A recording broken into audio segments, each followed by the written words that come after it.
നമസ്കാരം. നമ്മുടെ വീഡിയോയിൽ കണ്ടില്ലേ, ഇത് സ്വീക്വൻസ് വർക്കാണ്. നമ്മുടെ സ്വീക്വൻസ് വിത്ത് ചെയിൻ സ്റ്റിച്ച്. അപ്പോൾ ഈ ചെയിൻ സ്റ്റിച്ച് ഉപയോഗിച്ചിട്ട് സ്വീക്വൻസ് വർക്ക് നമുക്ക് രണ്ട് രീതിയിൽ ചെയ്യാൻ പറ്റും കേട്ടോ. ഒന്ന് ഫുള്ളി ചെയിൻ, അതായത് ഒരു സ്വീക്വൻസിൽ രണ്ട് ചെയിൻ സ്റ്റിച്ച് വന്നതും പിന്നെ ഒരു സ്വീക്വൻസിൽ ഒരു ചെയിൻ സ്റ്റിച്ച് ഇടണം. അങ്ങനെ രണ്ട് രീതിയിൽ നമുക്ക് ചെയ്യാൻ പറ്റും. ഇതിൻ്റെ ഡീറ്റെയിൽഡ് വീഡിയോ ഞാൻ ചാനലിൽ അപ്ലോഡ് ചെയ്തിട്ടുണ്ട് ഇന്നലെ. അപ്പോൾ അതൊന്ന് പോയി കാണണേ. വിശദമായിട്ട് നമുക്ക് പഠിക്കാൻ പറ്റും. പിന്നെ നമുക്കറിയാം, ഡിസൈനിങ് ലോകത്തിൽ ഡിസൈൻ ചെയ്യുമ്പോൾ, ഏത് ഡ്രസ്സും ഡിസൈൻ ചെയ്യുമ്പോൾ നമുക്ക് സീക്വൻസ് വർക്കും ബീഡ്സ് വർക്കും ഒഴിച്ചുകൂടാൻ പറ്റാത്തതാണ്.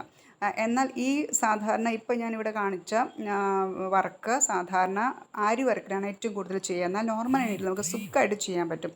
ഒരു ചെറിയൊരു പ്രാക്ടീസ് ഉണ്ടെങ്കിൽ നമുക്ക് സുഖമായിട്ട് ചെയ്യാൻ പറ്റും. അതാണ് ഞാൻ വീഡിയോയിൽ കാണിച്ചിരിക്കുന്നത്. അപ്പോൾ തീർച്ചയായിട്ടും വീഡിയോ കണ്ടിട്ട് ലൈക്ക് ചെയ്യാനും സബ്സ്ക്രൈബ് ചെയ്യാനും കമൻറ്റ് ചെയ്യാനും മറക്കരുത് കേട്ടോ. ലിങ്ക് ഞാൻ ഡിസ്ക്രിപ്ഷനിലിടാം. Okay, thank you.